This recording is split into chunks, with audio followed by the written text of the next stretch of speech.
This is London Real. I am Brian Rose. My guest today is London Real's very own David Rees, our motion graphics designer who has just come back from spending 8 days and 7 nights homeless in London.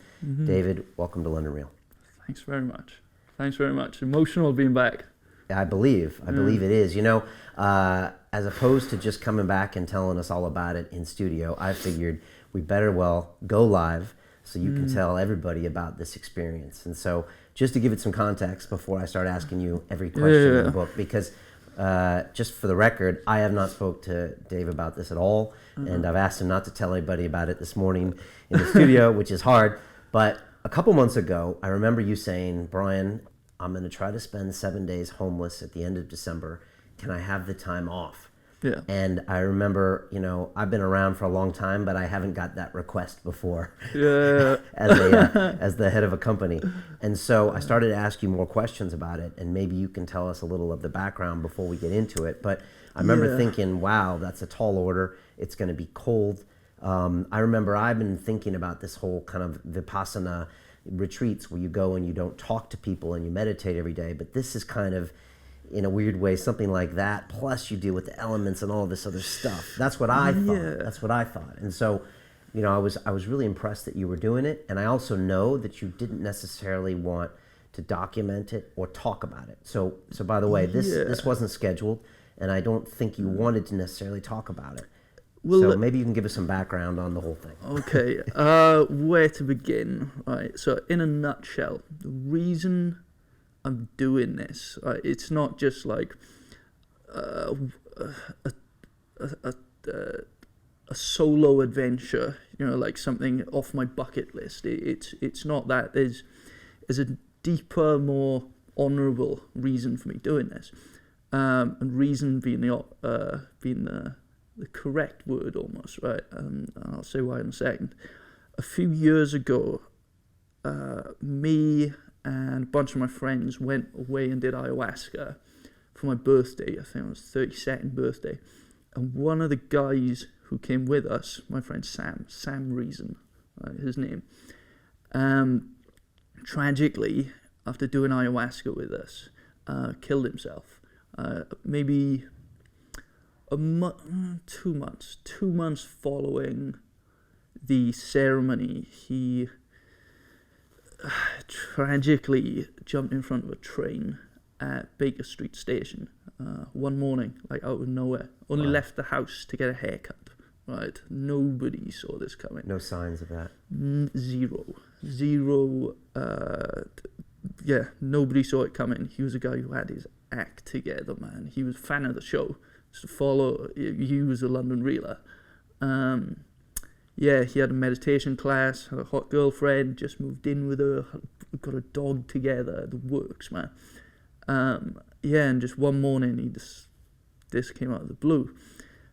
Which is not a typical reaction to an ayahuasca ceremony. Usually you have transformations, you go in, but usually you kind of come out with some change and some hope, right? Yeah, I've never heard of this happening. Yeah, this is a rare, very, very rare freak occurrence.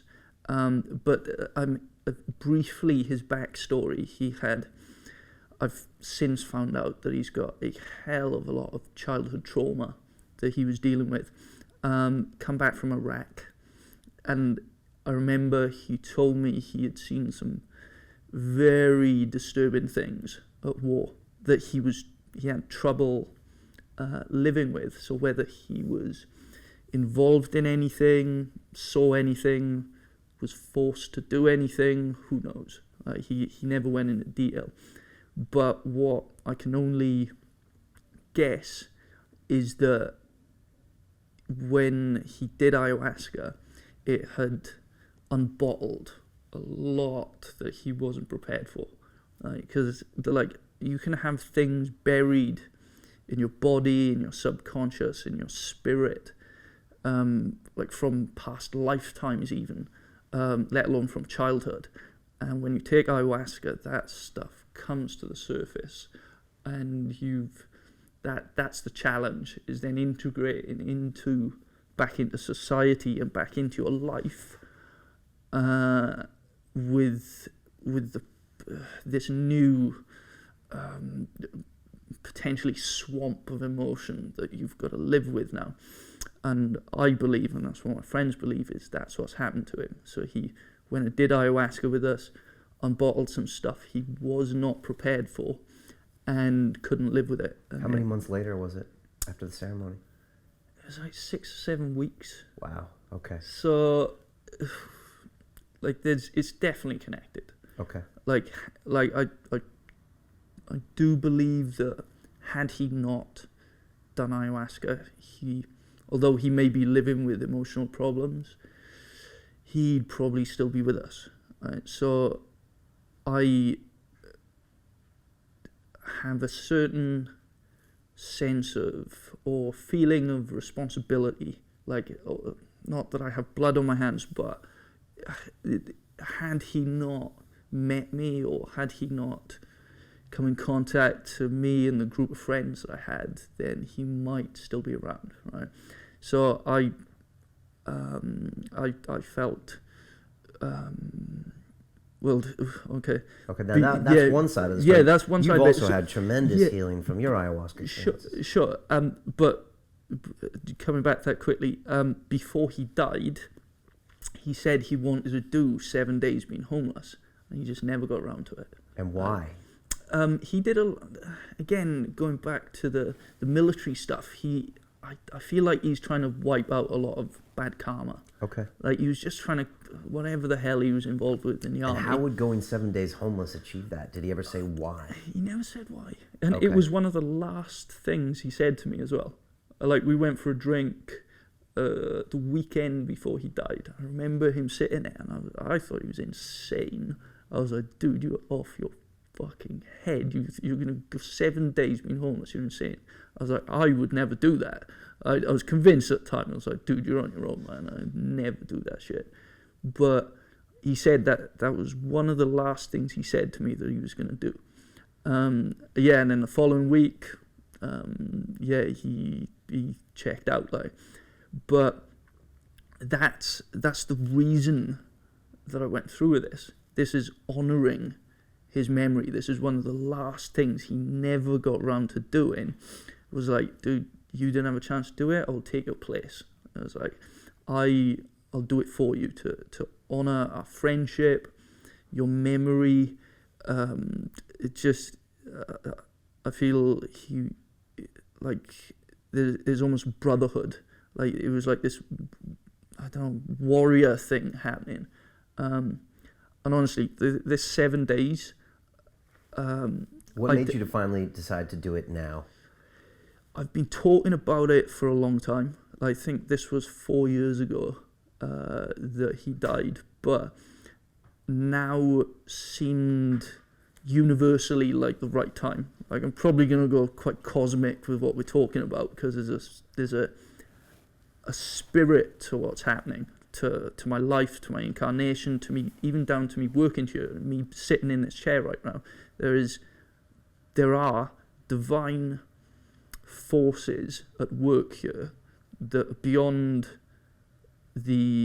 what we can perceive. David Icke talked about it, Dorian Yates talked about it, Ido's talked about it, but there are higher powers operating on the fringes of this reality, or almost like moving chess pieces, making sure the right circumstances and the right opportunities align with the person you are, your vibration, the way you're living your life. Gravitationally, you will pull the right people, the right surroundings, the right opportunities around you.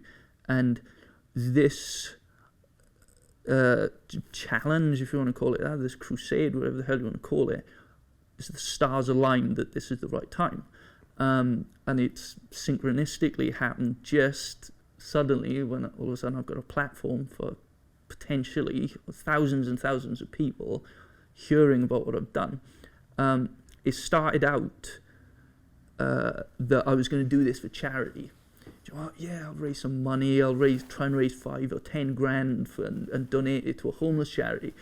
And that was the plan to begin with. But as I started to do that, and as I started to tell people and get into, I know I've got friends who are wealthy who would put money into this sort of thing.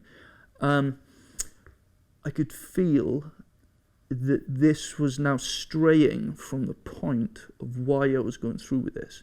This suddenly was becoming an ego trip. This was becoming, look at me, right? Yeah. It was this, ooh, look at me. It was kind of performative. Yeah, Yeah. right? And that, I could sense then, it was just morally, I could feel, I was like, this isn't about Sam anymore. This is now about me and taking the spotlight and stealing his thunder.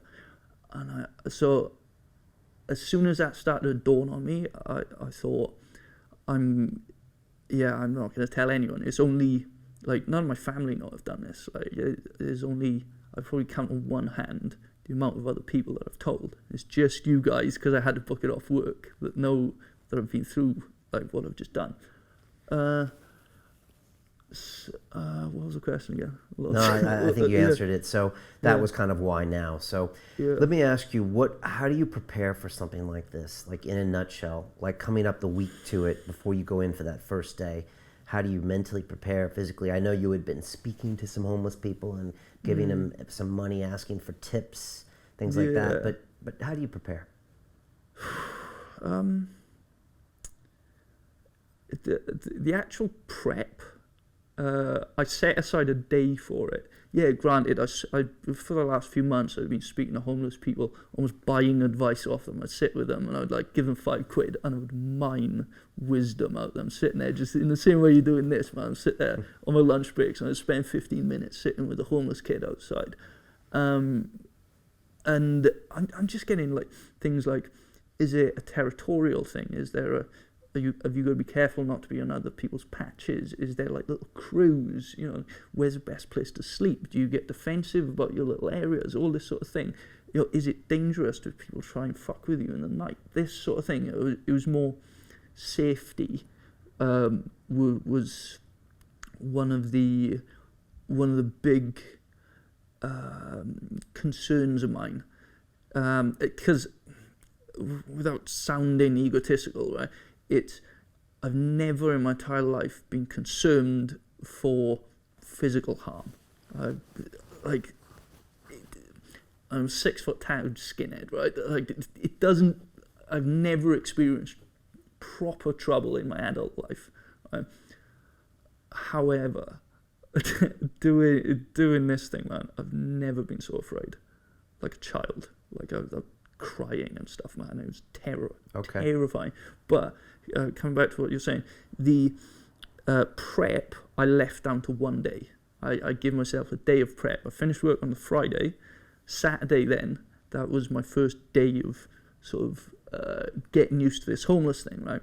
And the way I did it with no money, no phone, no Oyster card, no cards, no wallet, nothing. I hid my front door key, couldn't even get back in the house if I wanted to, right? Gave my front door key to my landlady. I was like, right, I'm coming back in 7 days, don't let me in, right? And so you burned the ships. Hell yeah. You couldn't come back. That's the point. I knew in my head, if I had an easy way out, when times get tough, I might just be like, oh, fuck it, man. Look, I've done 2 days, that's good enough. I'd rather have to survive here, right?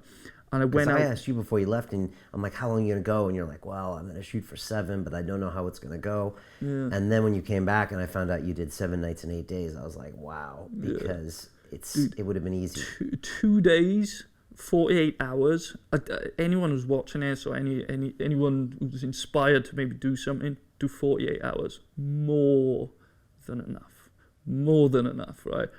By day 3, every cell in my body wanted to quit, man. I was cold, hungry, broke, terrified, traumatizing, right?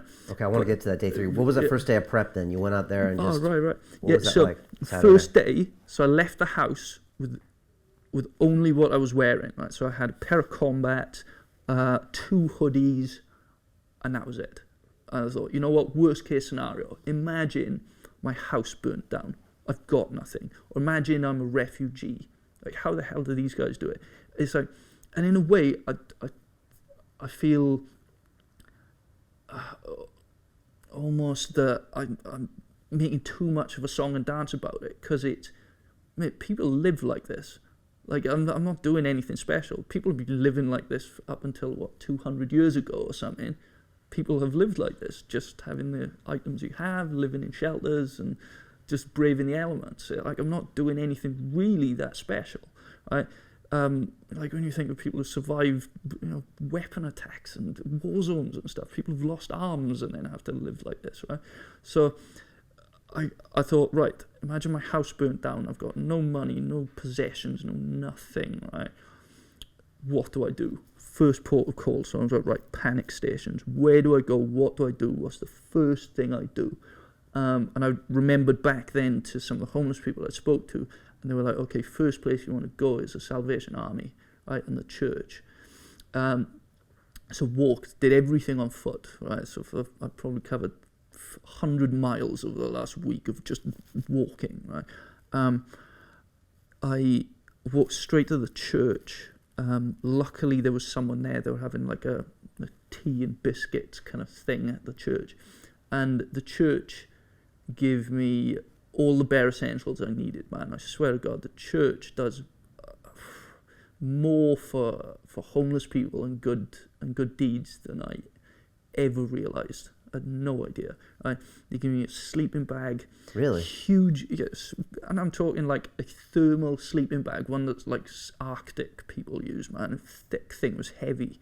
A sleeping bag, a big thick kind of worker's jacket with a hood, huge thing, loads of pockets on it and stuff. I had that.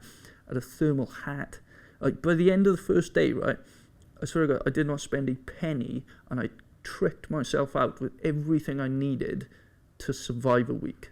I either found it, hustled it, got given it, or I was donated it by the church. I'm talking like the universe literally spoon-fed me every single item that I needed, down to finding like a lighter, down to finding, like, I'm talking, I had one of those big like expedition rucksacks, right? I found it on the side of the road, right? I'm literally, I've got all these sleeping bags, I'm carrying this shit, I'm like, fuck, I need a rucksack. And as I thought that, I kid you not, I look across the street and it's starting to get dark, and between two bins I see, like, what the hell is that? Across the road, huge rucksack, right? I was like, bloody hell, okay, there is a God, I'm now a believer, right? This has been sent to me, right? So I pack this thing, right? As I put it on, I hear, what's that sound? There's like a little zip. I open it, it's £2.50 in it. I'm like, oh my God, I got money as well, man. It was like, it's crazy because a lot of people think that if you ever run out of money, then you'll have nothing and you'll die and all that stuff. But it's like there's always another level. There's always things people that will provide, or things that can be provided. I went the whole week. I spent less than £7 the whole week, and I left with nothing. Not a penny on me. And in fact, at the end of the week, I still had £2.50 left, which I gave to a homeless person as I finished, because I was like, technically, this doesn't belong to me. This is kind of value. This currency has been kind of transferred to me. I'm just passing on the baton. I'm going to give it to someone else. But okay, so you start off, you got the sleeping bag, you got all the clothes. Yeah. Sounds like it's going to be an awesome week. That's what I thought. Right? Honestly, the first day, I was like, this is going to be a walk in the park, dude, man. Like, this is going to fly by. I'm going to have a gnarly story to tell people. And instantly, I get, this is another thing I learned. It's the ego, right? Like you're talking about Vipassana earlier. Noticing, being able to, from a bird's eye view, notice the mechanism. This ego is a slippery character, man, and it loves taking ownership. Right. And what's the word? Getting recognition and this sort of thing. It's very, very expertly skilled in finding crafty ways to kind of like feel special and feel superior. So this whole thing, like the sense of humility that I've somehow learnt over the last seven days, man. It's been a huge test of character. What was that first night like? Well, the first day was the prep day. I actually spent that, I slept on the floor that night in my house just to get used to sleeping there. Then the first day, I think I left the house at 10 a.m. I thought, right, I'm not allowed back in this house until 10 a.m. the following week. Right. Okay. First night, where did I stay? Oh, so 10 a.m. What are you doing for the first 12 hours? Are you walking around? Do you talk with other people? Because on our programs, Life Accelerator, we do a low media diet, which means you can't check your phone and do all that stuff. You are by definition on a low media diet. Yeah. You got nothing to read. You got no one to talk to. You got that adds up too, because you're in your head the whole time. Right? Yeah, and that's what I mean. That's why this whole thing became almost like an ayahuasca experience or a Vipassana experience, because when you haven't got anything to distract you in the way of your phone or your alcohol or any cruxes people have, drugs or stimuli, and you're left with yourself. And then that's when emotion starts to come up and you start to question your life and that sort of thing. But first night, the first night, well, the first day, because I had £2.50 that I'd found in the rucksack. The first day I sat outside Boots at Liverpool Street Station with a little cup. So and the plan was, I'll just do what homeless people do. I'll just beg all day, and then I don't know, that will feed me. But at the end of the first day, I'd made 12 quid or something. And I was like, what did it feel like begging, and how did people treat you? Very mixed emotion, but begging, I think it was very good for me in the sense of being able to, like a monk, to be able to transcend caring what people thought about me. Again, it's an ego thing, because there's the part of me that holds myself in very high regard, that's prepared to sit on cardboard boxes with a cup in front of me, sitting there looking sorry for myself, and people giving me change and things, and that it's very strange to suddenly be in that situation. I was like, holy shit, this is what it feels like. But the thing was, after the first day, it was, I'd made 12 quid, right, or thereabouts, and I thought, it felt wrong suddenly, because essentially I'm a tourist doing this, man. I'm a passerby. I'm not fully doing this for real. But I had 12 quid, and I was like, I could comfortably in my head. I was like, if I just do this every day, I'm gonna make 10, 15 quid a day. It's enough to eat. I can sit here. I could probably get drunk if I wanted to. I could eat biscuits. I'm not going to have such a hard time, really. I was like, that's not what I'm doing. I was like, the whole point of this is to really test myself and live light years outside my comfort zone.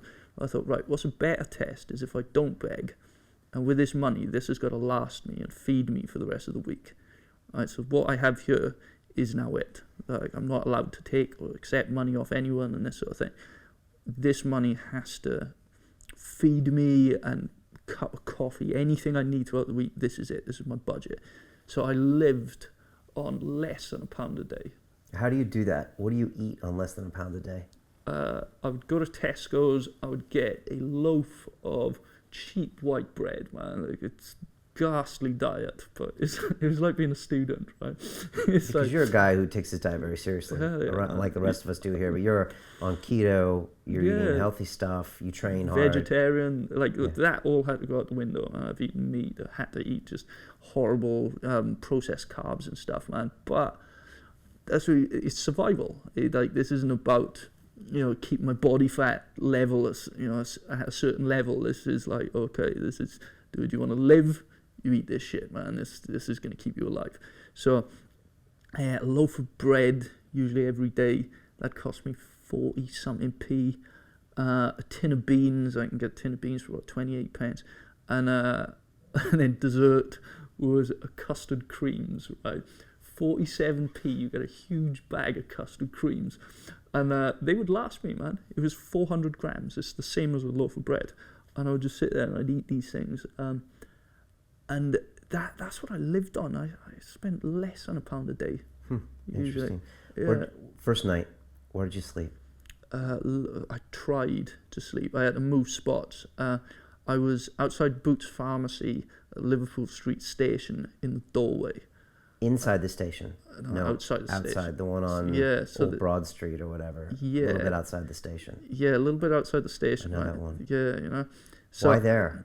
Well, it started off because that's where my cup was, and I was sat down. I was like, oh, it's a decent doorway. Look, there's a pub next door to it. Look, there's drunk people coming out giving me money. I was like, oh, okay, this will work.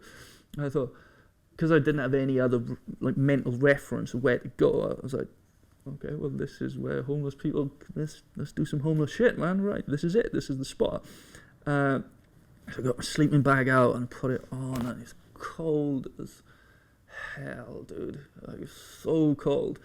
I'm in this thing, and this is a thermal sleeping bag that like adventurers use and stuff. And I got the hood on, and I'm sitting, I'm shaking. But it wasn't the cold that was hard. It was suddenly I was very aware that I'm alone, and it was the safety thing that it was like alarm bells. Just like, holy shit, dude, what the hell are you doing? Get out, abort mission, go home. Come on, you're giving it a good shot. This'll do. Look, you've proved your point. You could lie, no one would ever find out, man. You get away with this. And all this is going on in my head, honestly. And that's the mental battle that you're trying to sort of, I suppose, marathon runners or SEALs and stuff, you know, when they're going through training, all this shit that's going on in their head, trying to dissociate from that and just like accept the situation.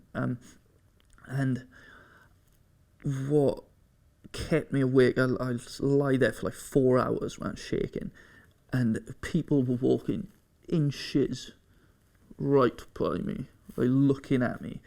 Some dude came by and stole money out of my cup and stuff. Yeah, I swear to God. Yeah. I could see because I was facing like the window, and I could see the reflection. Homeless dude or just a regular dude? I couldn't tell. Okay. I couldn't tell. I was like, okay, bastard. But if he's homeless, hell, he needs it more than I do.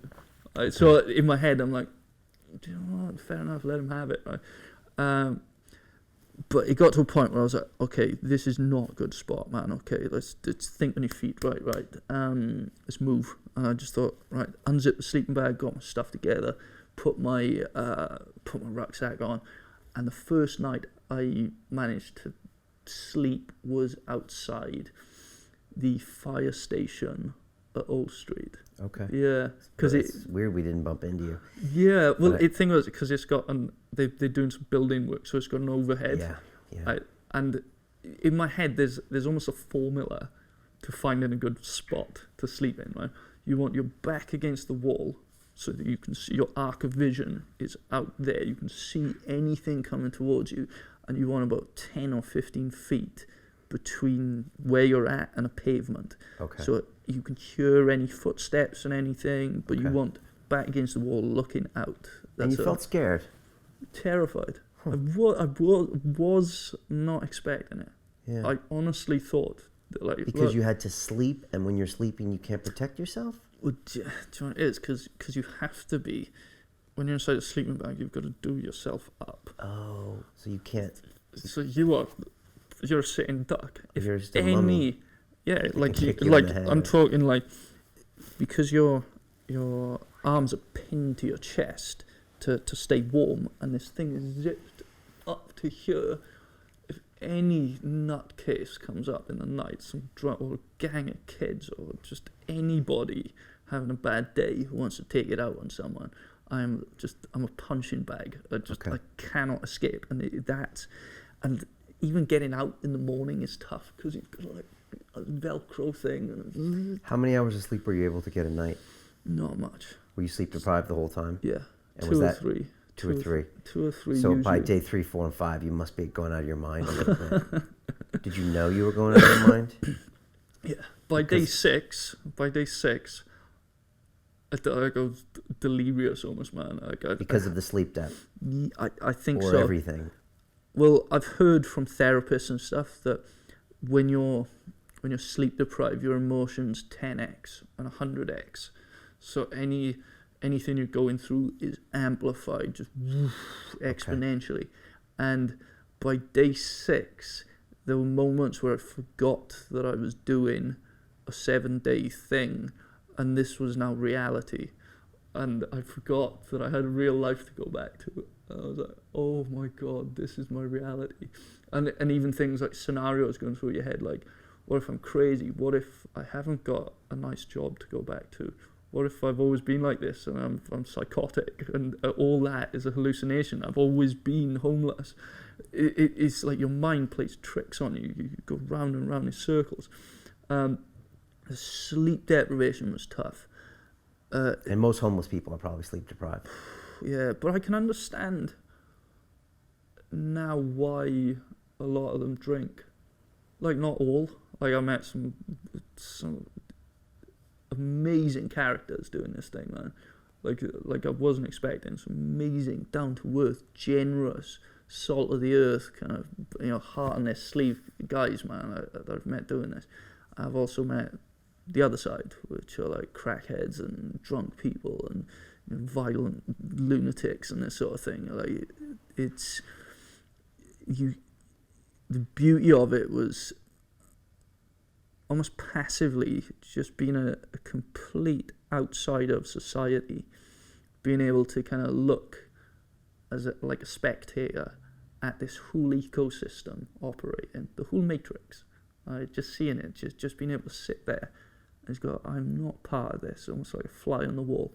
This whole organism just pulsing, and the people going to work, and the money, and it's insane. And just thinking like, wow, this is like planet Earth. Like it's like coming from outer space, and just being like, damn, dude. You said you understand why they drink or do drugs. Can you explain that? Hell yeah. Like, if that was my reality, I'm talking I had no way out.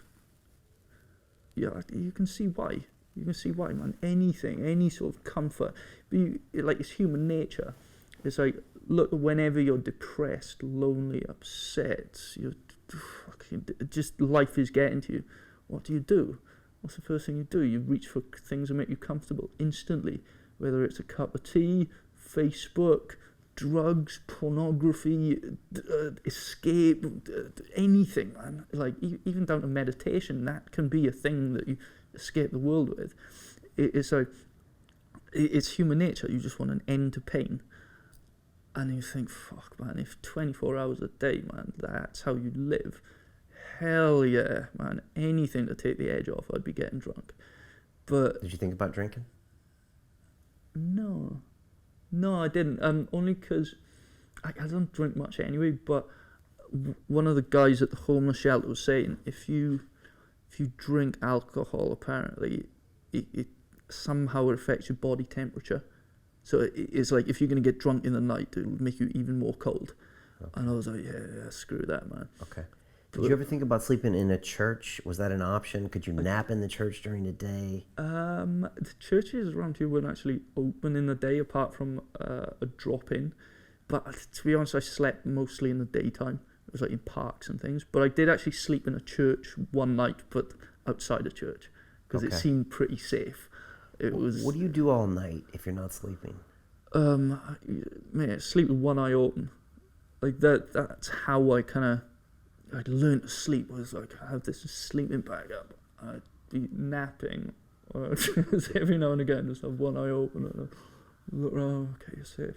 I'd probably doze off again for 10, 15 minutes, and then like it was like, but strangely, man, I did tap into something strangely primal and cavemanish while I'm doing this, and there was this weird sense of like perverse enjoyment at some points when I'm like surviving. I'm just like, this is as real as it goddamn gets. Like, nothing. Like, this is like, back to base, man. Back to basics, caveman, Stone Age shit. Like this, like, and there was something like satisfying about Is that. it empowering knowing that you can handle things without money, without all these, you can survive? And and that's what I kept telling myself every single day. I wake up, and it's like, no matter what happens in life, this is, aside from injury, a physical injury, losing a limb or something, this is as bad as it gets. Like, really. Like, nothing else the universe can throw at me gets worse than right here, right now. So I was like, okay, well, there's a strange sense of freedom that you get from that. Because now you're like, right, I've rehearsed the worst case scenario. I know how this feels. And Seneca talks about it, right, a Stoic philosopher. And one of the passages, or one of the chapters in his book is rehearsing the worst case scenario. Like, and some of the exercises he suggests is like live off, a £1 or a guinea or a piece Didn't of gold. He go homeless or something at one point? I don't know. It's something like that. I thought he did something like that. Yeah, but he says if you one of the big Stoic exercises, if you can rehearse the worst case scenario, suddenly you're not afraid. Okay. What it is like you have another sense of, now you felt that, you've got a reference point, and now I've rehearsed that. I'm not going to say it doesn't scare me, because it does. Like, that would terrify me now. Like, having lived like that, like having experienced those 7 days, I'm not totally conditioned to it. Like, that would frighten the hell out of me if that's how I had to live. And that was constantly going through my mind was, what if this was real? How long would it take me to get back on my feet if this was the real situation? And I was plotting it out, because the only thing I took with me was a pen and paper. That was the only thing that I allowed myself just to make notes and keep track. And I was almost like doing the maths of like, okay, let's say I could make this much a day.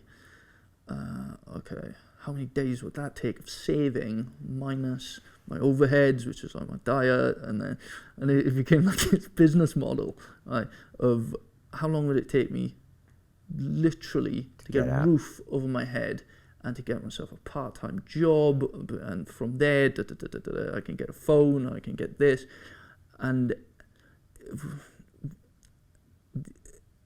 I think I could do it.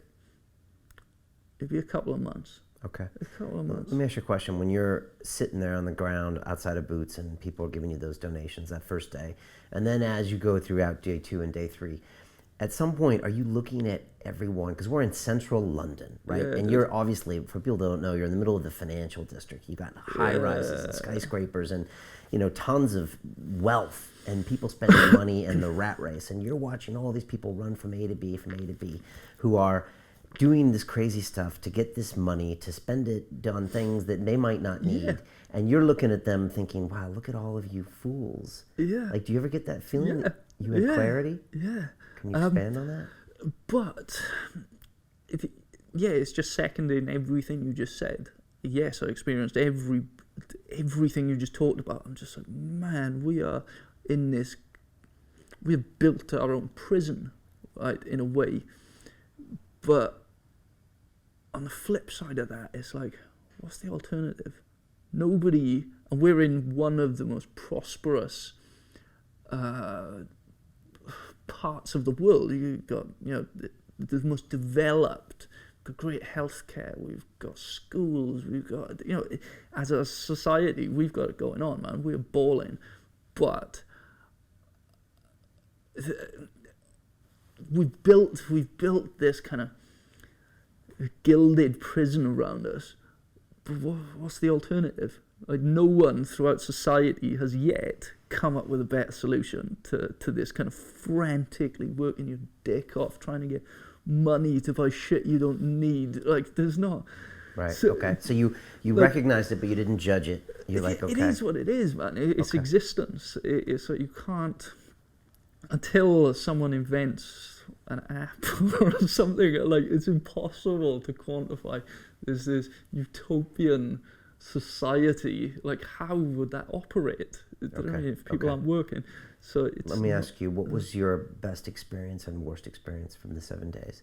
And when I'm saying best, did you ever have this like kind of beautiful moment of clarity? Yeah. I'm assuming you did, where you just look out and the sun is shining and you're like, wow. Yeah, I did. And then, well, can you explain that? And then what was the worst? Excuse me. I experienced both ends of the spectrum, right? Both peaks of the graph. The most incredible, profound, beautiful, generous acts of human nature I've ever felt have brought me to tears. Such as? Just people giving me things, or not. Sometimes not even giving me anything, but sitting with me and just like, dude, how are you, man? Like, seriously, taught me what the hell's going on. Non-homeless people, normal people. Yeah, just regular people who just care. And they're like, man, what's going on? Like, how the heck, it's cold, man, it's raining, what are you doing here? And just knowing that they're in the minority, but there are human beings out there who have a bone in their body that, just empathetic, want to care, that hate seeing this inequality, right? But not just that, like, again, I come quickly to like the spiritual side of it. Like, I'm convinced that throughout this, man, I've had like messengers come to me, or I don't even call them like angels almost, man, because people have been like freakishly accurate things have happened, like synchronistically, like that night when I'm in the Boots doorway, freezing, right, and this dude comes up to me, my feet are freezing, and he comes up to me and he's like, oh, I came out of the pub and he's like, mate, like, I just had a Secret Santa, man, I got socks, do you want them? I was like, damn, dude, 3 pairs of thermal socks, right? So, mate, the rest of the week, I didn't have cold feet. I had 4 pairs of socks on total. And that's just out of nowhere. It just landed in my lap. And the same thing, like, one night I was in a park, and there's nobody else there, right? I look shady as hell, right? I'm dressed all in black, got a big hood on, right? I'm sitting in this park with a massive rucksack next to me, right? And I was like, hell, I wouldn't approach someone in a park who looked like that in the fucking middle of the night. Do you know what I mean? And out of nowhere, this black dude appeared with dreads, and he was like, bro, you homeless? And I didn't even know where he came from. Like, I was literally the only, I had my back against the wall. I see everything, man. This dude appears, and he goes, you homeless? I was like, yeah. And he just pulls out this huge parcel of food, like with chocolate in it and stuff, and he just, here you go, man, peace be with you. And just give me £1 and just disappeared off into the night. I was like, holy shit. I burst out crying. Like, that was, I'm convinced, a divine moment where that was an angel or something. I swear to God, this whole 7 days became a spiritual experience. Just the right things happening at the right time, synchronistically. David Icke talked about it, man. As soon as you align with what you're doing, man, like, it's like playing a video game. As soon as you align with what you're doing, the universe will start throwing you bonuses. Exactly like playing a video game. If you're playing Mario Brothers, as soon as you get certain stages of the game, you get an extra life. You get a little thing that makes you grow bigger, or a little thing that makes you fly or run faster. It was like that, like finding the bag, people giving me food, with socks coming. I was just like, God damn. And even like one morning I woke up in the churchyard, and the same thing, man, there was this black dude sitting there, and he goes, bro, do you want some money? I was like, nah. And that was the thing. I eventually stopped telling people. I couldn't lie to people anymore and tell them, oh yeah, I'm homeless. So I started telling the truth. I was like, look, here's the deal. Told him about my friend doing a 7-day thing. And this dude goes, no way. I was like, yeah, why? And he goes, do you know what I'm reading? He goes, it's the Daily Stoic. Do you know what passage I'm reading? Continue watching this fascinating conversation for free by clicking on the link below to visit our website, and I'll see you on the inside.